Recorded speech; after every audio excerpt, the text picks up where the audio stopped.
Hey guys, the video I have for you today has actually been a couple months in the works. I filmed it when I was in Ohio, Vandalia, Ohio with ACiQ, and it's about the air handlers y'all have seen me install. I actually love these air handlers. I think it's the AHD or something like that, because they are dual voltage. You can convert an air handler from 240 volts to 120 volts. You don't have to rewire the house for heat strips. If you've got 120 volts in the closet for a furnace, you can convert it to a heat pump using these air handlers. And I'm going to show you how we convert the air handler from 240 volts to 120. And y'all forgive me shooting this in vertical. I'm doing it like this because somebody shot the video in vertical. So I hope you enjoy. Stay tuned.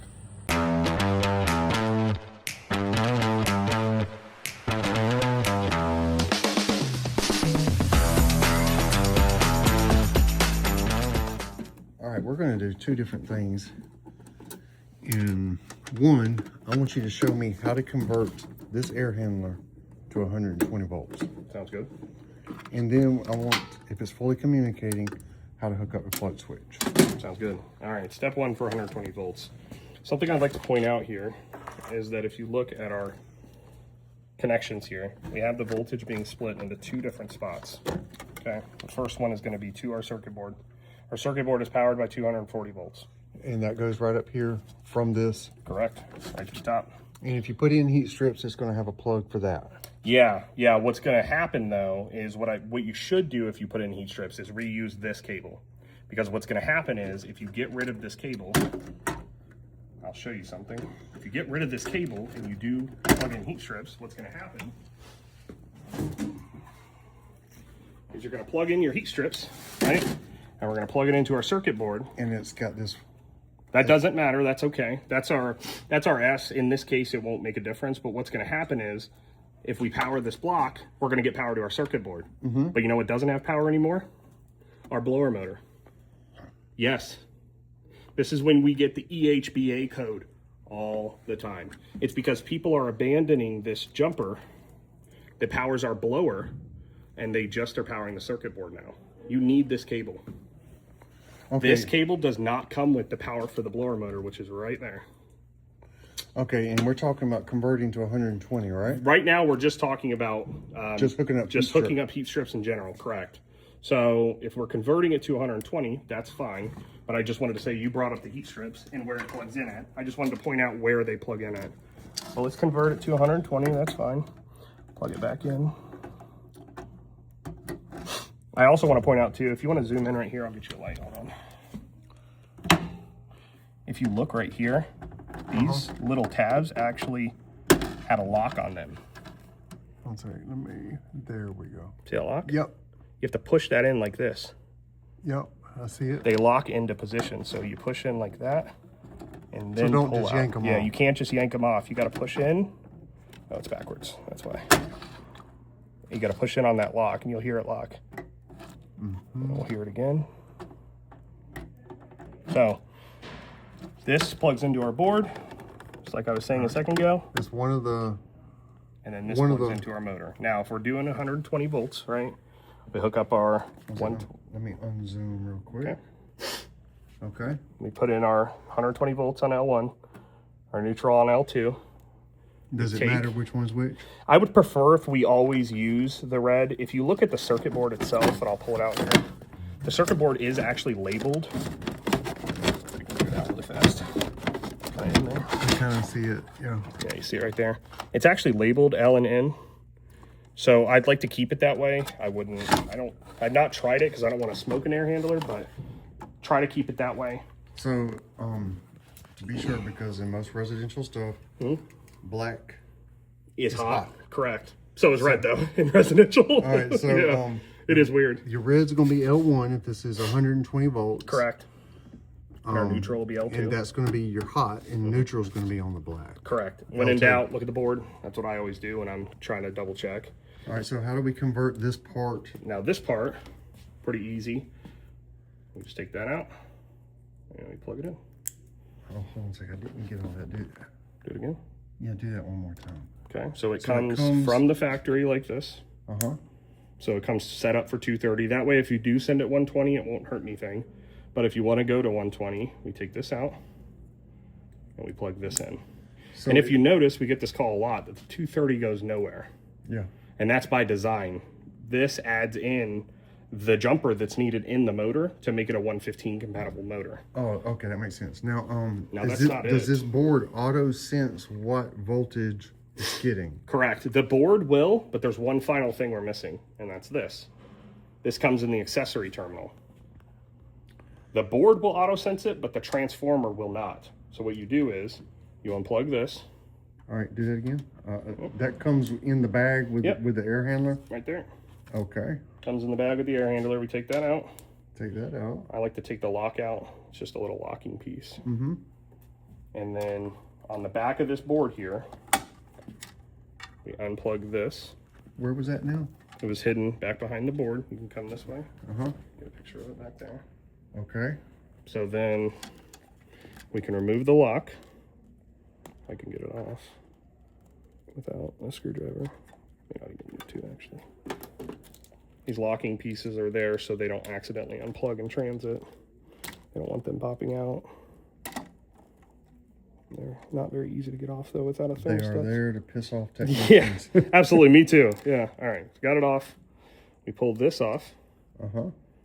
And then we pull off this locking mechanism, too. Maybe right here. What? Okay, and you're on this this right here. This right here. We're going to pull that off. Okay. Set that to the side. So are we replacing that? Yep. We're going to replace it, exactly. So then we plug that in. And we plug that in. Now be aware, this little pen saver comes mounted on this from the factory, so it does come like this.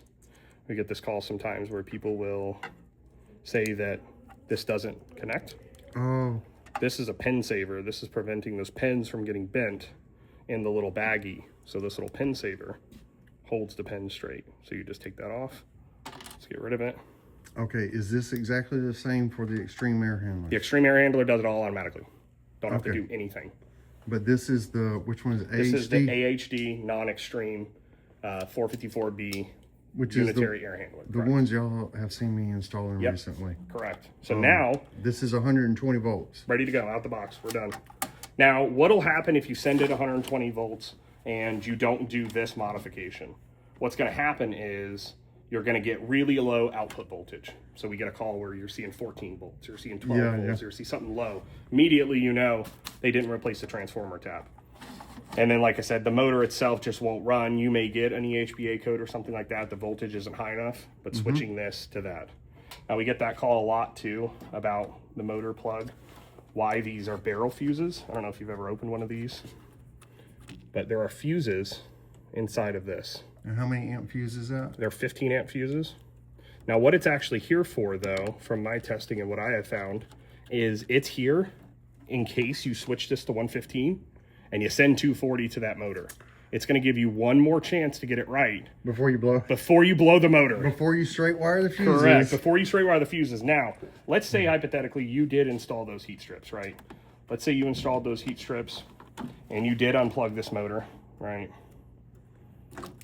You mean you're coming back with 240 post 120? Yep. Now we're coming back 240. Yep. We're hooking up all of this. We put in our heat strips and we do have power to our board, and we're seeing that EHBA code, and it's a new install.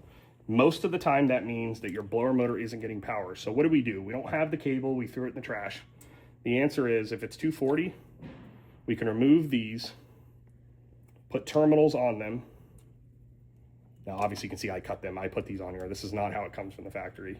And you can put them on L1 and L2. This will power your blower motor in case you lost this wire. Okay. You don't desperately need this wire, but it's important that you try to use the wire if you can. Something I have seen. Yes. And I'm not going to say that I've actually done it, but we take these wires. Yeah. And we put them here. I've seen that before too. And that's probably okay too. The only thing I will tell you that I try to advise technicians on when I see that is just make sure your circuit has enough capacity to do it.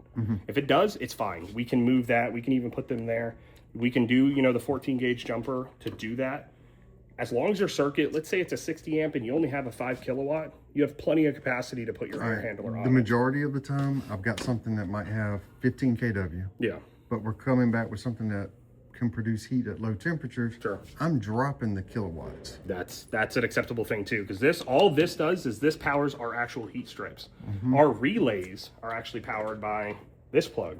Yes, yes. Which plugs into the front. So these relays will energize and turn on and off. So what he's showing you is the low voltage hookup that controls the electric heat. Correct. So that goes to the relay. It goes right here and it's already hooked up to your But this, not getting this power or not getting the power to this side is a reason why these boards don't turn on. These boards are not powered by 24 volts. As a matter of fact, you can take the transformer out if you're doing full communication. Now you need it for like the relays, but the boards will turn on and activate and do everything they need to with high voltage. The low voltage is for your transformer or for these relays or for a couple of other things, but the boards will turn on. So is there any reason for the transformer if you have no heat strips and it's all communicating? I've tested it without that and I have not seen any issues. I have seen that the 24 volts, like I said, goes to this 24 volt relay and then it goes to your RNC. However, DC communication is what's powering this board. It runs on this communication block. And then of course we're S1, S2 to the outdoor unit, not using 24 volts. Also, the outdoor unit is not powered by 24 volts either. The outdoor unit circuit board is powered by 240. So have you measured the voltage on this? And can you tell somebody when you know it's communicating and when it's not? Short answer, no. Because let's say hypothetically we could, right? I tell people this every so often. Let's say hypothetically we could. Let's say we hooked up an oscilloscope and we were able to measure it, right? We don't have a reference to what those actually are. I'm talking about these communication to the thermostat and the condenser. Yes, I have not been able to reliably identify that. But what I have done is anytime, especially on a new install, that we're having an EHBA error code or an ELO1, which is a communication to an outdoor unit. Anytime we're having that, I usually always attack the wire. The wire is usually what I'm trying to figure out, right? So take both sides, take them off, ohm them out, right? We should have nothing. And then connect them and we should have virtually nothing. I did this with a contractor the other day and for some reason, with them separated, we were getting 40,000 ohms. Now, he didn't know that that's why he was having a communication issue, but it's usually something that has to do with the wire itself. Okay, the reason I ask is sometimes with mini splits, in the, what you call it, 14.4? Correct, yes. You can measure a varying DC signal. Correct. And at least give yourself the impression that they're communicating. Yes, positive, so we minus. Cannot do that here. No, because we don't also even know what it's supposed to be. What I would hate to say is that, yeah, let's measure it, and if you don't get positive DC voltage up to 17, well, then go ahead and condemn the board, but that would be a lie, because there are some that may do 20, there are some that may do 12, right? There is no reference point for that. I have not been given anything, nor have I seen it. Now, with mini splits, I do know that, yes, between like 2 and 3, you should see like alternating positive or negative, but I've never seen somebody be able to say, oh, well, it only went negative 54 DC volts, and I've seen it's 25, so this board is bad. I've never seen somebody try to condemn it one way or the other. It's just a tool for troubleshooting. It is. And the only just way something that to read and give you a good idea whether or not it may be trying to communicate. Correct. The only problem is which one is not communicating then, right? Yeah. That's where you got to decipher it. I'm going to tell you, I worked on some train communicating boards. And if you have a communication error, you can unplug the communication wires and read the voltage on the board. And if you get a certain voltage, like 16 volts, it's good. You plug up your communication wire, it goes to 14, that's normal. And that's one of the ways they troubleshoot the board is. So it's a great question. So I don't want to say that you're helpless, right? I'm not going to say that. What do we do? The answer is, and I tell my techs this all the time, change it to 24 volts. Let's actually use that wire and do something that we know, right? So for example, if for some reason you have it set on cooling with HA and HB and S1, S2 outside, and neither one of them are doing anything, my first step I tell them is, all right, we're done. Go to the air handler. We're going to go ahead and set it up in 24 volts, right? Shut everything down, turn on the SW1 dip switch. We're going to jumper R to Y. We're going to force this thing into cooling. Let's see how it responds now. Let's make sure we have the right voltage. And even in some applications, what you'll see is the outdoor unit will actually start to respond. Or if the outdoor unit doesn't respond, I'll put that thing in 24 volts. Then we can try to decipher what is our problem child, right? Is our communication problem on the wire? Is it because we're not getting 24 volts outside? We get a break in your wire. but we didn't do any wire testing, right? So there are some things that we can do, especially with the 24-volt options, that we can just jump it and force it to run in that regard, which is what I like to personally do. I told you it was interesting.